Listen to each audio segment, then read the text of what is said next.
Hey everybody, Moose Droppings by ImportSauce.com. Today, follow me along, we are going to put a new radiator here in this 2008 3rd Gen V70. Take you through step by step, already taken a look. It's not going to be the easiest radiator swap, but it's going to be manageable. Stick around.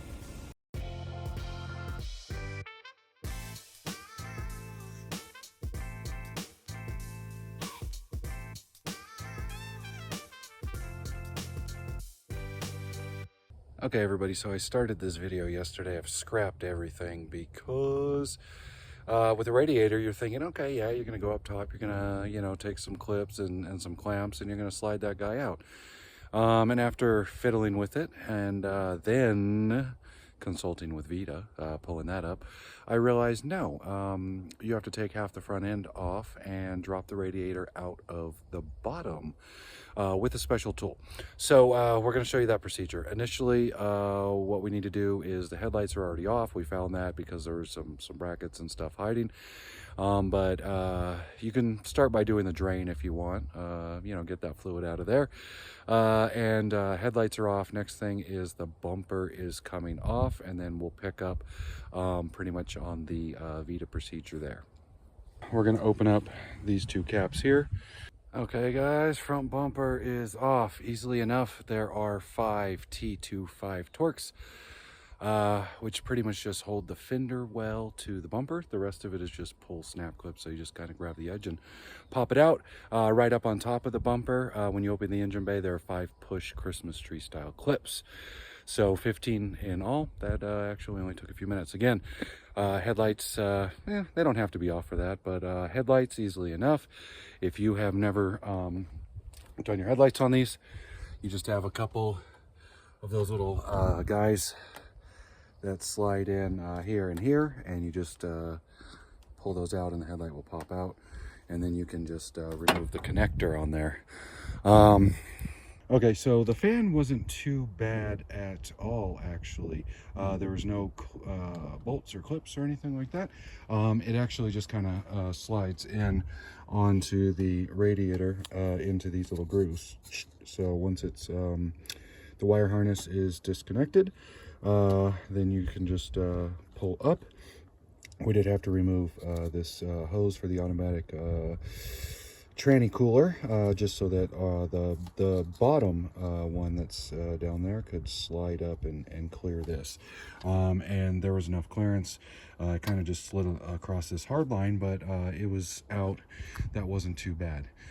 So we're going to take a look at VIDA and see what they tell us to do next. Okay, with the fan out, next thing you can do is, since you've already drained, is well, even if you haven't drained, maybe you're going to do it now. You have 2 lines that go into the radiator on each side. You have the bottom from the engine and the small top to the cooler. And then over here, you have the same thing. Big guy on top there. And where is it? Oh, can't really see it, but kind of right underneath here you have this return line that goes up to the expansion tank. So you want to make sure those get off. I'll just show you on the new radiator where those are, right? So the yellow are the mains, and then the red are the smalls. So go ahead and get those off. Next thing you want to do is the automatic transmission cooler that we see there is held on with a torque right there. We found it easy to just come in through the side there where the light is. There is an intake hose that goes through here. This guy right here. Just pop that out, pull it out, and that's going to give you some good access right there on the side. So now we don't have that connected or holding. Our top hose is off. Over on this side, your AC and other hard lines down there are actually bracketed to the radiator with this bracket right here. So right here's the radiator, here's the bracket, and there is an 8mm that goes through here. With the headlight off, just come right here on the side. I'll show you where that bracket is. It just connects right there, right? So at that point, for the most part, everything is off and free. And then that's as far as we got yesterday without looking at VIDA. And then we realized that if you look right in there, that the condenser for the AC is bracketed to the front of the radiator, and it's bracketed in a way that the condenser either has to come up, or as we learned with VIDA, that the radiator has to come down. So this is where we're at. The next thing VIDA tells us to do is there's that guy we were talking about right there. The next thing that VIDA tells us to do is we're going to get underneath, take a look. I know that one of the supports on the bottom has to come off, so let me go consult, and we'll bring you back. Okay, one bolt I forgot to tell you about is on that bracket right there. We can see that bracket on the side, and that goes right into the side of the radiator, so don't forget about that. That is also a T25. Next thing it tells us to do is kind of wiggle some things loose, but essentially the next step is coming down here and getting this cross support, right? So we got 2 bolts there. Those look like 10s, and a matching 2 on the other side. We can see the radiator's kind of sitting on there. I'm going to pull this off first because it's going to give me more room to wiggle the condenser up and down off of the radiator, and then we'll go from there. Okay, so we got that bar off, 10 mils, 2 on each side.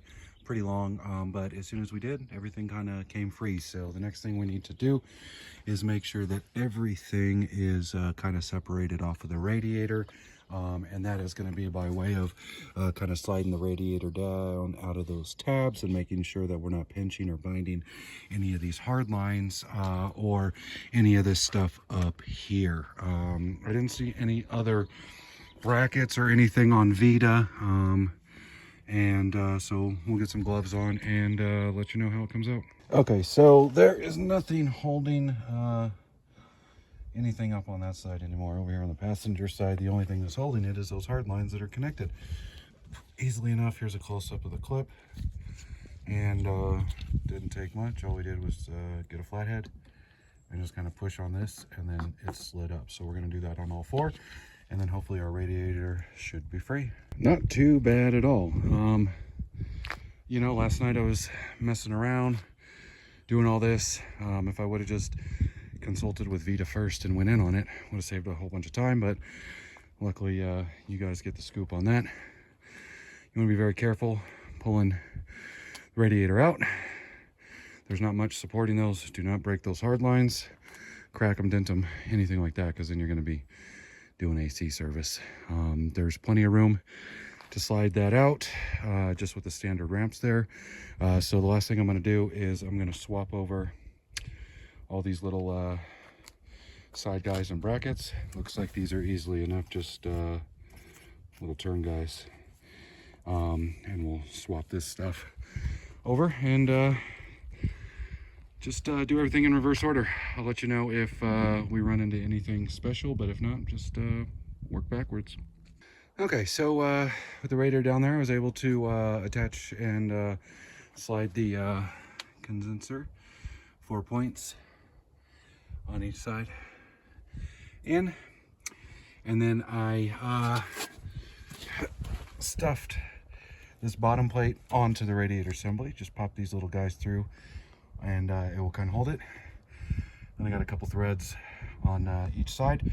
I went up top, everything looks good, so I'm going to torque these 2 down to kind of bring everything back together, and then we'll start doing the brackets. I'll show you that since we scrapped that footage of taking it off.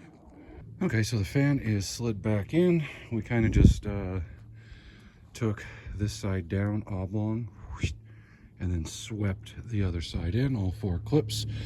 And because we don't have these top mounts, we were able to kind of just push that out far enough so that we could hook in on all those clips. So that is secure. Next thing we're going to do is on driver's side, work our way up. with the bottom hose there, and from there we will bolt the cooler, and then we will put the hose. So 3 things to do there.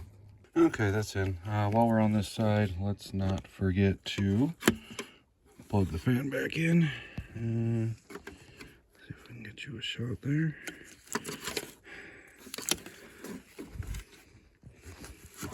Boop. And then just a reminder, hose clamp placement, right? Whoever had done this job before, clamp was all in a weird spot. So now we make sure that the orientation is a straight shot in through the headlight. That way you're not going to be spending time trying to mess with that. Next thing, we're going to hook back up our, here we go. What's this? Get this guy in.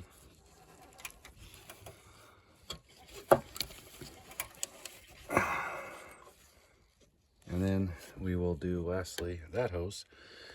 And then we'll mix up some coolant. We're not going to put headlights, bumper, take it down, anything. We're going to get this thing coolant bled, and then keep an eye and see what happens. Okay, everything's back together. Had to run over to the parts store. We didn't have enough Volvo coolant, so since it's pretty much bone dry, we're just going to go with what we got up here. We don't have a dealership super close. 18 bucks a pop. And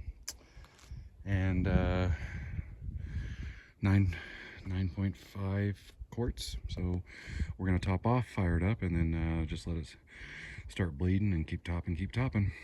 Okay, we're topped off, fired up. Finally starting to see some bubble action in there.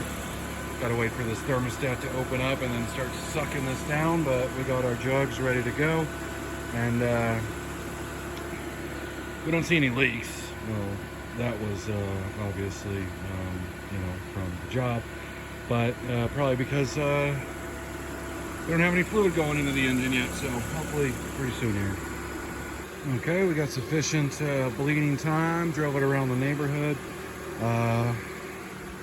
No leaks to speak of. Everything's looking good down there. Last thing we're gonna do is pop in the guides up here.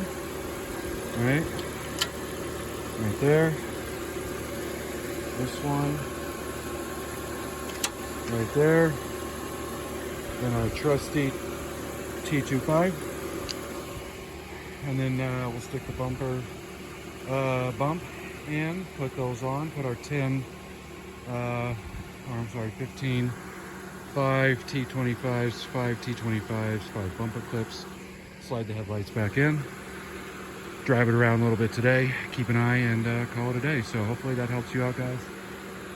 I had called the dealer yesterday when before I looked at VIDA and just said, hey, what are we gonna have to do here? They called back this morning and said $1,200. They said you got to rip out the whole AC and recharge the system, and it was a good thing that I looked at VIDA last night and was able to tell them that, you know, they're out of their mind and they're straight liars. So all in, the Radiator 240, a couple jugs of coolant, and we're talking $300. And you know, all in, if I wouldn't have wasted my time by not knowing the procedure, maybe 2 hours round trip. So hopefully that helps.